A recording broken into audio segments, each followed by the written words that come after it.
أعوذ بالله من الشيطان الرجيم. بسم الله الرحمن الرحيم. اللهم صل على سيدنا نورنا محمدنا وعلى آله وشرفينا وصحابه وسلم. maanta aniga oo ah Daawud Yuusuf ahna alfanaan Daawud Xanfar. Daawud yare aad ii taqaanin Daawud Xanfar bulshaweynta Soomaaliyeed oo dhan ayaan doonayaa iyo dawladaha Soomaaliya iyo tilmaamo goboleedka Puntland inaan gaarsiiyo akhbaartayda iyo hadalkayga. maanta maaha maalintan heesayay, maanta waan hadlayaa. waxaa dhacday maxkamadda gobolka Bari ee Boosaaso, waa magaaladan hadda ku koro ku dhashay, ayaa waxaa la xukumay 5 wiil ayay waxay ku xukuntay maxkamaddu dil toogasho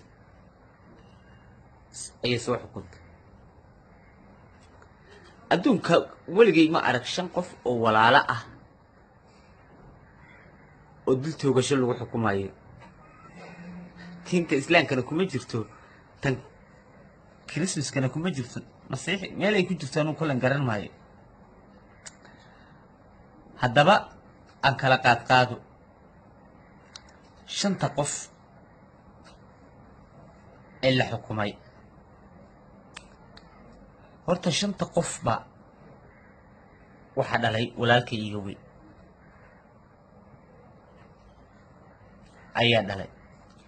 5 qof waxaa ka mid ah Sheekh Makaawi adeer baan u ahay, walaalkay baa dhalay, curadkii aabbahay ayaa dhalay, saa u ogaado. kana gacanta geystay walaalkay baa dhalay oo Sheekh Makaawi la walaal yahay oo adeer baan u ahay. waa tahay 3 wiiloo kale, labana adeer baan labadana waa ilma adeer tahay, midna adeer baan u ah. waa faamigii oo dhan baa la yiri tiirka hal mar hala wada taago, hala toogto. waxaan la yaabanahay arrintan fal dhacay weeyaan. waxa dhacay sida ay wax u dhaceen aan ka sheego miidiyaha. 1994 ayaa waxa la dilay aniga walaalkay, waa Sheekh Makaawi aabihii, waa aniga walaalkay buu ahaa, curadkii aabbahay buu ahaa. waxa lagu dilay magaalada Boosaaso. waan iska yaraa xilligaas. Sheekh Makaawiyana way yaryaraayeen. ka bacdi ninkii dilay waa la soo qabtay, aabbahay iska sii daayay. caafiyeed walaa mag baan la weydiin, waxba la weydiin, faraha laga qaaday. wiilashii baa waaweynaaday, maanta iyaguna wax dileen. waayahay, nabar bay geysteen, nabar baa la geystay. waayahay, marka 5 qof oo walaalo baa la soo qabanaya oo la oranayaa hala toogto.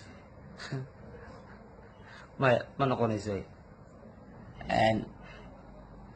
horta ha ogaadeen dadku 5 ninka wax dilay adeer baan u ahay, walaalkay baa dhalay.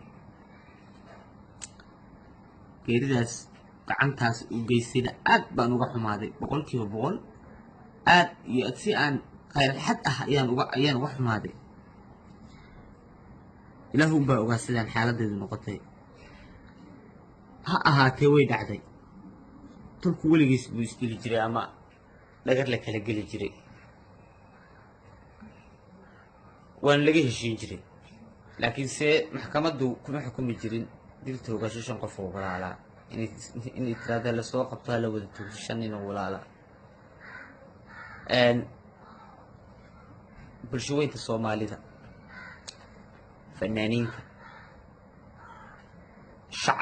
shacabka i jecel aniga taageerahayga ahaa igu sheegi jiray nin aad u cod macaan wax caqli gal ah in ay tahay dhammaan ayaan baaq waxaan u soo jeedinayaa dowladda gobolka bari maxkamadda gobolka bari ee Boosaaso arrintan inay ka noqoto joojisana waxaan kaloo baaq aan u dirayaa xildhibaan cabdirashiid maxamuud xasan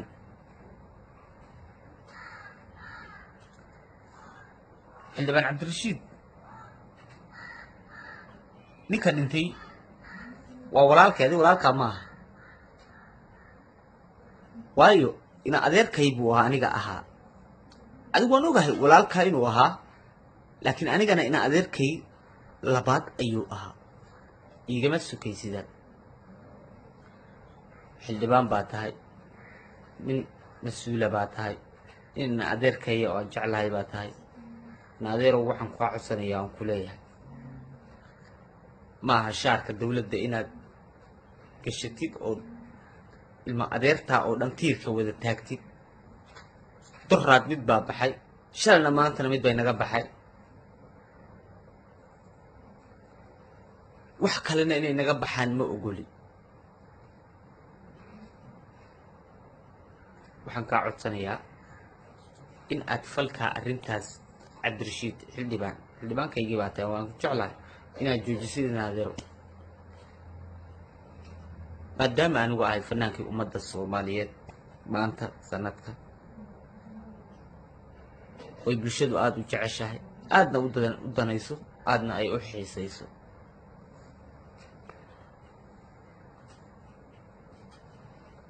arrintaa iyada ah dib inaan uga noqono xildhibaan oo laysu yimaado oo gogol la fidiyo gacanta laysu saaro ummaddii isu caraysnayd oo ummadda aad hagtid oo ummadda aabbiyo hooyo aad u noqotid ayaanu doonaynaa oo meel isugu nimaano aan iskuul wada nimaano waa tahay intaa markaan kasii gudbo ma aha wax yacni aniga caqligii geli kari waaye oo yacni iga fajiciyey yacni iga yaabiyey war nimanka nin baa wax geystay shantan nin ee walaalaha ah ee laleeyahay walaalaha la toogto nin uun baa wax geystay dilkana nin baa geystay ninkii baan lahayn ninkii ayaan maanta raqi ruux meel uu ku dameeyo ayaan lahayn marka kuwaa lasoo qabtay jeelkaa la geeyey waa la xirxiray aan warba iyo wactoonan guryahooda laga soo taxaabay oo hadda u xidhan oo leeyahay loo toogto aan warba ogeyn dilakana laba ogeynba lana soconba marka maxkamadda gobolka bari ee Boosaaso ee magaaladan ku dhashay waxaan leeyahay hala joojiyo falkaa mise si kale naloo leynaya anuu hadeetan xaalatan u garan maaye waxa la isleeyahay reerkan ba yaa si kale loo leeyahay reerkan ba alla tirtiraa la baabiyo ma tirtirmayno ilaa qiyaamaha waa jiraynaa afaad arrintaa iyada ah dib ha looga noqdo dibna ha looga faalloodo annaga unbaa isu tegayna tolkayaga annaga arrintan ka heshiinayna annagaana gogol u fidsanayna sheekh makaawi adeer baanu ahay walaalkay baa dhalay wuxuu kuman yahay fal u geystayna ma jirto sheekhu wuxuu geystayna ma jirto aniga maanta daawad xanfara haddii la dhaho carruurta haddii waa tiirkii la wada taagaya oo la laynayaa ma abadan midaan yeelayo maaha midaan aqbalayana maaha dowladda federaalka Soomaaliya maamul goboleedyada kulli baaqayga ha dhageysadeen ummadda Soomaaliyeed meel kasta joogto aad baan u salaamayaa xildhibaanka cabdirashiid waxaan ku fariin aan aad iyo aad in adeerow aan kugu soo hawada kuu soo marinayaa arrintan inaad naga kala qaboojisid dowladda waan ku dhex jiraa, waan joogaa, way wala garanayeen inta badan madax iyo wasiirada.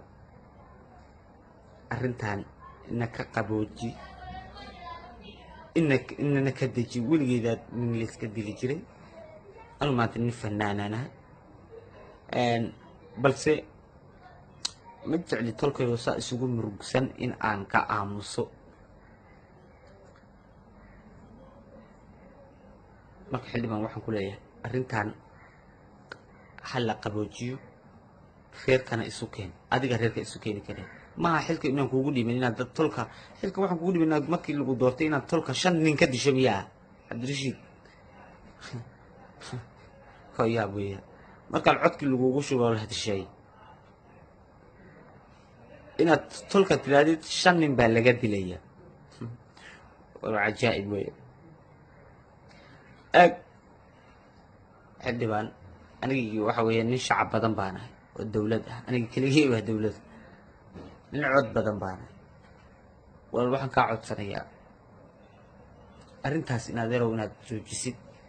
kii ka baxayna adeerkaygu ahaa, aniga kii wax dilina adeer baanu ahaa. marka shan ima adeertaa baan rabtaa dirna inaad adigu tiirka tartiib u deshid. weligeed qof dhiman jiray ama layska dili jiray. in adeer waxaad yeelaysaa xildhibaan arrintaana jooji. dowladda puntlandna waxaan leeyahay gobolka bari, maxkamadda gobolka bari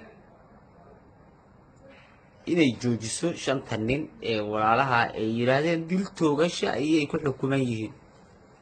maya ma ogola aniga taas, mana yeelayo, mana yeeli doono.